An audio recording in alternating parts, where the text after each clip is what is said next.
You're now listening to A-Rod Music.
The Black Nancy's book series are based on bedtime stories my grandfather used to tell me. He was a teacher. He was a preacher. Yeah, Savannah, Georgia. Which is that you guys have showed up to show your support. This is our first of many. My name is Lennox Nelson, as I'm sure all of you know by now, and I'm the author of Black Nancy Book 1 and the Black Nancy book series. Let me tell you a little about myself. I was born and raised in South Philadelphia by Charming and Earl Nelson. Thus, the Charming Sun Productions is the name of my company. I went to school, grade school with this guy right here. I hadn't seen him in 30 years. God is good, right?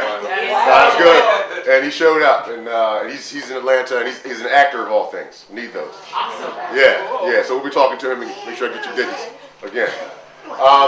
The reason why I wrote Black Nancy in the first place is because I was having a conversation with my young nephews. And one was 10, the other one was like 13. So we were discussing just your basic Black history facts. Something giving a by your leave or thank you for your sacrifice. We just go about our merry way. And I saw it as a problem. So I believe that the problem is, the biggest problem for our youth is that if you don't know where you come from, you have no idea where you're going.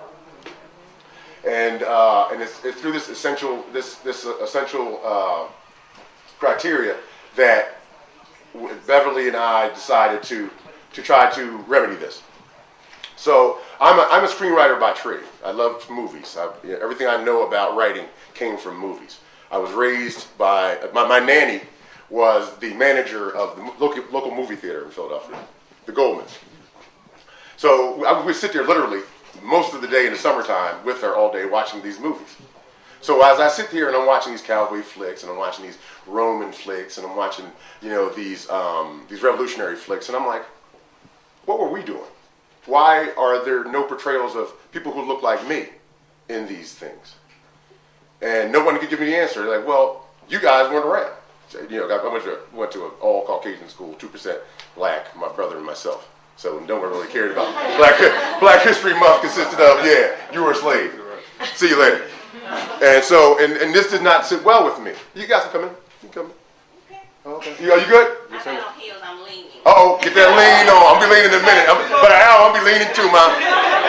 But at any rate, to make a long story short, what we came up with was a program called the Black Nancy Inspires program. And like I said before, I prefaced this conversation with you by saying that my nephews just had no idea of who I was talking about. So I set out to really write a story that would just intrigue them and compel them, and they had to read it. I didn't know whether I would be able to successfully do this, but I knew I had to try. So the first thing I did was I took my knowledge of what I would like in a movie, the kind of stories that I like, and I attempted to put it on paper. So my wife Beverly would come home every on a daily basis and read what I had written that day. I think she was just trying to make sure I was right and not messing around. But that's another conversation. She's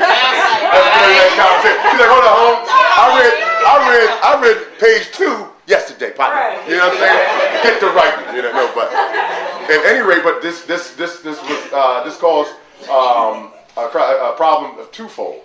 One, I knew my wife was gonna come home and make sure I was writing, and two, I wanted to make sure that she was reactionary when she read it. Because if she didn't react, and that means I wasn't writing very well, was I? So when I'm here, she would wait, and then she started waiting for weeks, and then she would read, and she came outside, and she looked at me with tears in her eyes, and said, "Baby, you're a writer." And that's what we have here. Black Nancy, Book 1. The revolution will not be televised, it will be read. All right? So, Charming Sun, when you hear Charming Sun, we came up with a new genre. This genre is called histoventure, which is historical fiction adventure. So when you hear histoventure, and this white guy sitting next to us talking about, I came up with it, tell me a bold-faced liar. In a nice way. Because when you hear histoventure, that means that you're going to get action, you're going to get a lesson within the parameters of a compelling story. And last but not least, it will be a story that will be depicting the lives and the heroes of this story will be individuals of African descent, I assure you. You know, I love, we were talking about Scandal. I love Scandal. I love Scandal. I love stories like that because you can't, I try to surprise myself. I don't know what I'm going to write from day to day. So I have no preconceived notion about what I'm going to write. So when you don't have any preconceived notion, I'm surprised too. I'm like, oh, well, I kind of like that. That's pretty good. I didn't see it coming. You know what I'm saying? You know what I'm saying? Where is she? This one here. Keen wrote me a very, I'll never forget, I saved it. She said, I'm so angry with you. I was like, what's the matter? Did she get a book? You know what I mean? So she got the book. She said, I'm reading the story. I'm really, really enjoying it. And I didn't see it coming, which to me is music to my ears. Because, I mean, out of the millions and millions of stories, if you can write something or create something that evokes any kind of emotion in any individual who doesn't know you or outside of your home or anything like that, then that's art, isn't it? Yeah. If you read a story and you don't have any type of emotional, attachment to it, then it's just words on paper, and that's not what I'm out here to do. So I mean, like I said, I really, really appreciate your support, and Black Nancy is here to stay because she's running. And she's now in the curriculum. We have a school edition that is the edited version, because this one is rough, rugged, and raw, for those of you who haven't read it. Donkey. Can I get you, man, kid? But the edited version is available for high school grades 9 through 12. The only difference between the school edition and the original edition is that it has no sex in it. And when you read it, you'll be like, well, you should have took more. That's tough. but like I said, in order to make an impact, you must kick the door in, not knock on it. Right. So, and I'm one. I love controversy. This will be controversial because if it's not controversial, then I haven't done my job. So you're probably seeing my face plastered on a lot of stuff. With I want to debate Rush Limbaugh. That's what I want to debate. I want Rush Limbaugh to come up here and talk. You know what I'm talking about? Because you know what I mean. I'll be cool. I'll have my tie on. Right. But if you get too raw, baby, cut. When you come back, up black eye. Try to tell you. I said he fell. What do you want me to do? He fell. You know what I mean? But that's South Philly all day, right? South Philly. You know what I'm talking about? It's like he used to say. This is the last thing I'll tell you. He used to say, you know what? I speak properly, but I will kick you. So thank you so much, and we have books. Hopefully, you'll take one home for you and someone that you think needs to read something about our place in history. The truth, not his story, our story, our story. So that is what we're attempting to do. That's what we are doing with the help of people like yourselves. And thank you to my girl Sid for pulling it off. Pulling it off. My girl pulled it off. It's actually Cynthia has a company called ADR Media Enterprises. I assure you, if you want someone to work their tail off for you, that's the woman. Oh, yeah. Period. Oh, yeah. And she sponsors this message.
A-Rod music.